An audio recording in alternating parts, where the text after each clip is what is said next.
So, hello guys, once again, welcome back to the another video of TCS IPA 2024 series. हमने already guys 6 to 7 videos upload कर दिए इस series में। आपने अगर नहीं देखे तो आप देख सकते हैं। एसक्यूएल की, जावा की, यूआईक्स की, यूनिक्स की, एचटीएमएल की, सीएसएस की, जावास्क्रिप्ट की सारी की एमसीक्यू वीडियो जिनमें हमने 50 एमसीक्यूज कवर कराए हैं विद सॉल्यूशन विद एक्सप्लेनेशन। आप लोग वॉच कर सकते हैं। इस वीडियो में हम जो है पीएल एसक्यूएल के बारे में बनाने जा रहे हैं, जिसमें हम एमसीक्यूज देखेंगे related to PL SQL. Last video में हमने एसक्यूएल के 50+ एमसीक्यूज डिस्कस किए थे एंड इसमें हम पीएल एसक्यूएल के एमसीक्यूज डिस्कस करने वाले हैं। ठीक है, तो चलिएगा स्टार्ट करते हैं without doing any delay.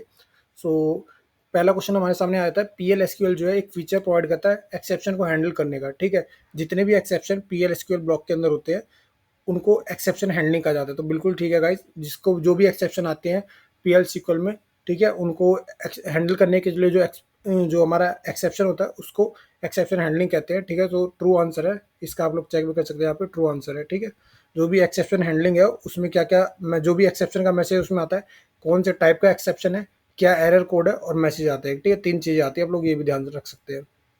Next हमारा सेकंड क्वेश्चन आ जाता है कि कौन सा एक्सेप्शन है जिसको हम ओरेकल नेम्ड एक्सेप्शन हैंडलर भी कहते हैं। ठीक है, pre defined, internal, user defined या कोई सा भी। ठीक है, तो प्री डिफाइंड एक्सेप्शन जो होता है ना, ये ऑप्शन, इसको हम ओरेकल नेम्ड एक्सेप्शन भी कहते हैं। ठीक है, तो यहाँ पे आप देख सकते हैं। नेक्स्ट थर्ड क्वेश्चन आता है, जो रैप कमांड है इसका यूज करते हैं इनक्रिप्ट करने के लिए पीएल सीक्वल एप्लीकेशन को। क्या सही है गलत है? सही है गाइस, क्योंकि रैप कमांड का यूज ही होता है एनक्रिप्ट करना। ठीक है, ये क्वेश्चन घुमा के भी आ सकता है कि रैप कमांड का यूज क्या है सीक्वल, पीएल सीक्वल में। ठीक है, एनक्रिप्ट करना, डिक्रिप्ट करना। सो आंसर होगा एनक्रिप्ट करना। ठीक है, सो आप लोग को ध्यान रखना है, कंसेप्ट समझना है। फिर नेक्स्ट क्वेश्चन आता है, इनमें से कौन सा पैकेज है जो कि आपको डेटाबेस ट्रिगर्स को यूज करने देता है ताकि आप एप्लीकेशन में अलर्ट भेज सको। ठीक है, जब भी डेटाबेस की वैल्यू चेंज हो तो उसमें आप अलर्ट भेज सको। तो कौन सा एप्लीकेशन इसमें होता है? जैसे नाम ही पता लग रहा है हमें अलर्ट भेजना है, तो उसके लिए हमारा डीबीएमएस अलर्ट करके हमारा पैकेज होता है, बी ऑप्शन। ठीक है, देख सकते हैं आप लोग। नेक्स्ट फिफ्थ क्वेश्चन आता है, जो हमारा पीएल सिक्वल है, ठीक है, पैकेजेस को are sigma, sorry, schema objects that group logically related PL SQL types. ठीक है, मतलब कि उनके जो लॉजिकली रिलेटेड टाइप्स होते हैं या वेरिएबल्स होते हैं या सब प्रोग्राम्स होते हैं उनके साथ ग्रुप कर लेते हैं। ठीक है, क्या ये सही है या गलत है? ठीक है, ट्रू है। इसकी एक्सप्लेनेशन भी आप लोग देख सकते हैं कि जो पैकेज है वो 2 पार्ट्स में डिवाइड होता है। ठीक है, स्पेसिफिकेशन में और बॉडी में। स्पेसिफिकेशन में क्या होता है, इंटरफेस होता है पैकेज का, और वो डिक्लेयर करता है कि टाइप क्या है, वेरिएबल क्या है, सब प्रोग्राम क्या है। ठीक है, और जो बॉडी होती है, बॉडीज में सारी क्वेरीज रहती है, कर्सर के लिए और प्रोग्राम्स के लिए कोड रहते हैं बेसिकली। ठीक है, तो ये ट्रू है। नेक्स्ट हमारा सिक्स क्वेश्चन आता है, कौन सी स्टेटमेंट है which lets you create stand alone functions that are stored in an Oracle database. ठीक है, इनमें से कौन सी ऐसी चीज़ें जिससे आप स्टैंड अलोन फंक्शंस को क्रिएट कर सकते हैं। ठीक है, so SQL create procedure, SQL create function, या बोथ एंड भी, या नन ऑफ द हो।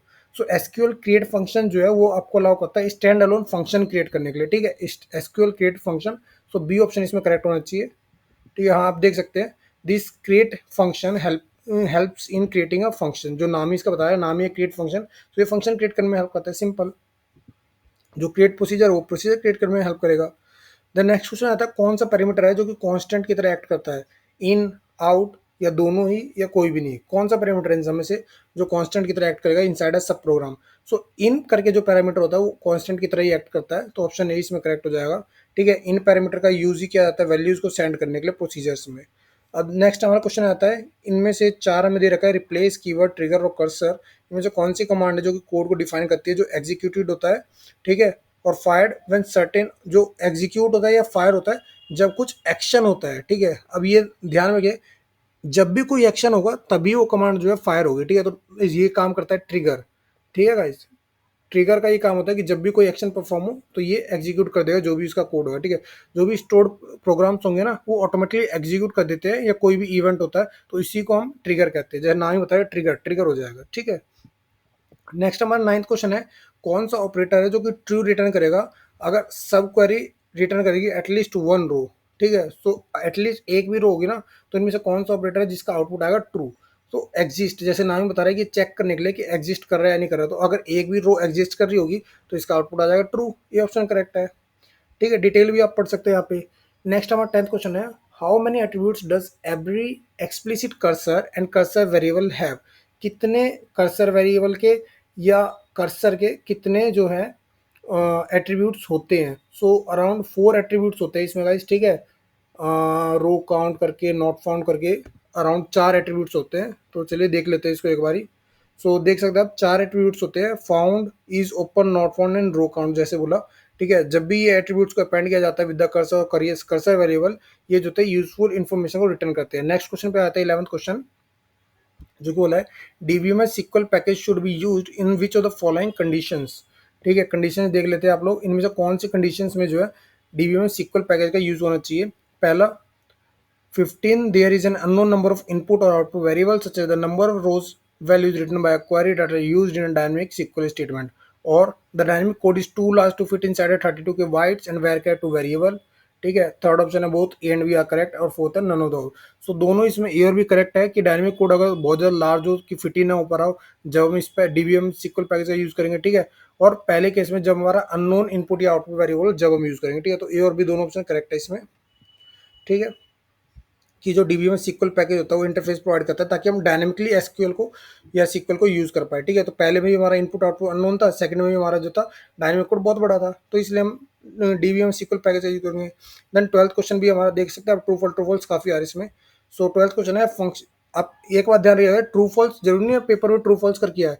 जो क्वेश्चन है ना, आपको इस क्वेश्चन से ही आपको ऑप्शन बना के आ सकते हैं। तो आपको ये क्वेश्चन समझना पड़ेगा कि अगर आंसर ट्रू हो रहा है तो ये जो क्वेश्चन है ये फैक्ट है, इस फैक्ट पे दो तीन तरह से जो है क्वेश्चंस बन सकते हैं। तो आपको ये फैक्ट्स दिमाग में रखने हैं। ठीक है, तो 12th क्वेश्चन है, एक फंक्शन जो है उसको हम एसक्यूएल स्टेटमेंट से कॉल करेंगे। ठीक है, must obey certain rules mean to control side effect. A function called from SQL statement must, वो उसको कुछ रूल्स को ओबे करना पड़ेगा। ठीक है, तो जो कि बिल्कुल ही ट्रू है गाइस। ठीक है, रूल्स फॉलो करने पड़ेंगे इसके जो भी हमारे हैं।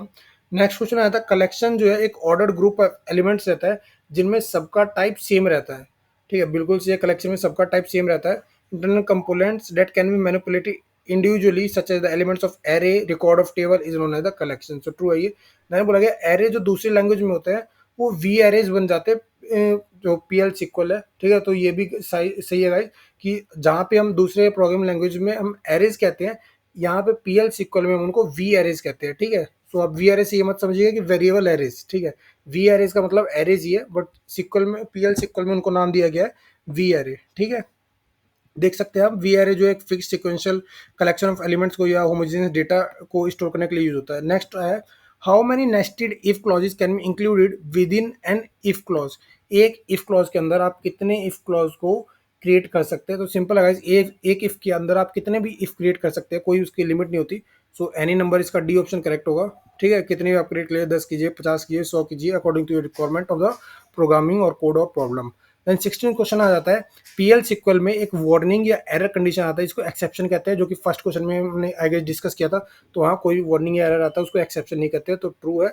ठीक है, देन दो तरह से एक्सेप्शन आती है, सिस्टम डिफाइंड एक्सेप्शन आती है और यूजर डिफाइंड एक्सेप्शन आती है। जो यूजर डिफाइन करता है या सिस्टम डिफाइन करता है। ठीक है, नेक्स्ट आता है 17th क्वेश्चन में, इसमें बोला गया है कौन से डेटा टाइप्स हैं जिनको हम रिकॉर्ड टाइप के साथ यूज कर सकते हैं। ठीक है, नंबर या वैरकैर, टाइप और रो टाइप, रेफ और कर्सर, या दोनों ए एंड बी और बी और सी। सो देखा जाएगा इस रिकॉर्ड के साथ, रिकॉर्ड टाइप के साथ हम नंबर वैरकर को यूज कर सकते हैं और टाइप और रो टाइप को यूज कर, तो बोथ ए एंड बी इसमें करेक्ट है। सो यानी कि डी ऑप्शन करेक्ट होगा। ओके, जैसे आप देख सकते हैं बोथ ए एंड बी इसका आंसर है। Sorry sorry.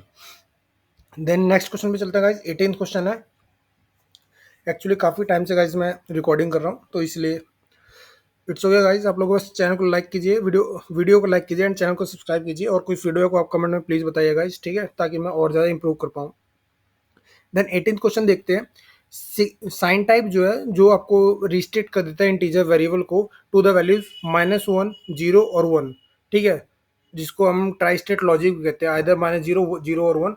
तो साइन टाइप जो आपको रिस्ट्रिक्ट कर देता है, तो बिल्कुल सही लग रहा है, कोई इसमें दिक्कत नहीं है, साइन टाइप रिस्ट्रिक्ट कर देता है इन तीनों के बीच में। ठीक है, तो ट्रू है ये ऑप्शन। नेक्स्ट, क्या पॉसिबल है कि नॉट नल फील्ड को हम डिफाइन कर सके। तो ये गाइज बिल्कुल ही पॉसिबल है, नॉट नल को भी हम डिफाइन कर सकते हैं। ठीक है, नॉट नल का मतलब ही होता है कि कोई भी रिकॉर्ड नहीं है, नल रिकॉर्ड्स है। देन PL SQL जो है केस सेंसिटिव नहीं होते, तो बिल्कुल सही है, PL SQL भी केस सेंसिटिव नहीं होते, जैसे कि SQL नहीं होता। ठीक है, लोअर केस में लिखो आप या अपर केस में लिखो, no matter what. Now important question आ जाता है, PL SQL की फुल फॉर्म क्या होती है, कई लोगों को पता नहीं होता। ठीक है, programming language sequel, procedure language sequel, portable language. So basically इसका मतलब होता है प्रोसीजरल लैंग्वेज सिक्वल, ठीक है, procedural language, structure query language. So B option correct है इसमें, ठीक है। बहुत सिंपल क्वेश्चन है गाइस, और आ भी सकता है, इसको बेसिकली इग्नोर मत कीजिएगा। Procedural language SQ sequel. Then pragmas जो होते हैं वो प्रोसेस्ड होते हैं रन टाइम पे, कंपाइल टाइम पे, या दोनों टाइम पे। तो प्रैग्मास बेसिकली जो प्रोसेस होते हैं वो कंपाइल टाइम पे प्रोसेस होते हैं, ठीक है। तो इसका ऑप्शन जो है बी आपका करेक्ट होगा, चेक भी कर सकते हैं यहाँ पे। ओके, प्रैग्मा का जो जो प्रोसेस होते हैं वो कंपाइल टाइम पे होते हैं, ठीक है। आप एक्सप्लेनेशन भी पढ़ सकते हैं। अब नेक्स्ट यहाँ पे आ गया है, अगर हमें एक सीक्वेंस ऑफ कंडीशन को चूज करना है ना, तो हम उसके लिए क्या यूज करेंगे, केस, क्लोज, कमिट, नन। तो केस का यूज करेंगे, ठीक है गाइस। केस में हम क्या कहते हैं, एक सीक्वेंस ऑफ कंडीशन लगा सकते हैं कि केस 1 है, केस 0 है, केस 2 है। किसी भी तरह से हमें कोई भी कंडीशन लगानी हो, अगर मल्टीपल कंडीशंस, तो हम केस का यूज करते हैं, ठीक है। नहीं बोला कंस्ट्रक्टर फंक्शंस होते हैं जो कि न्यू ऑब्जेक्ट्स को एज अ वैल्यू रिटर्न करते हैं, ठीक है। क्या ये सही है गलत है? तो ये बिल्कुल सही है गाइस, कंस्ट्रक्टर फंक्शंस ही होते हैं, ठीक है, ताकि वो न्यू ऑब्जेक्ट को रिटर्न कर पाए एज अ वैल्यू। नेक्स्ट हमारा लास्ट क्वेश्चन आता है 25th, an object type can represent any world identity entity. Okay, हाँ, तो बिल्कुल सही, ऑब्जेक्ट टाइप जो वर्ल्ड एंटिटी को रिप्रेजेंट करते हैं, जो कि बिल्कुल सही है, यस, ट्रू, ठीक है। तो आप देख सकते हैं 25 क्वेश्चन हमने इसमें किए हैं, ठीक है। बट आप ध्यान से अगर इनको समझेगा तो 25 से इससे आप 50 क्वेश्चन, 60 क्वेश्चन कि आपने जो है इसमें कॉन्सेप्ट समझ लिए हैं, ठीक है। और लास्ट वीडियो में सीक्वल भी किए थे, इसमें 50 प्लस क्वेश्चंस किए थे। तो सीक्वल और पीएल सीक्वल के अराउंड हम 75 टू 80 क्वेश्चंस कवर अप कर चुके हैं ऑलरेडी, ठीक है गाइस। सो नेक्स्ट वीडियो आपको किसकी चाहिए प्लीज कमेंट में बताइएगा, एंड कोई फीडबैक हो तो कमेंट बॉक्स में दीजिएगा guys. Thank you for watching.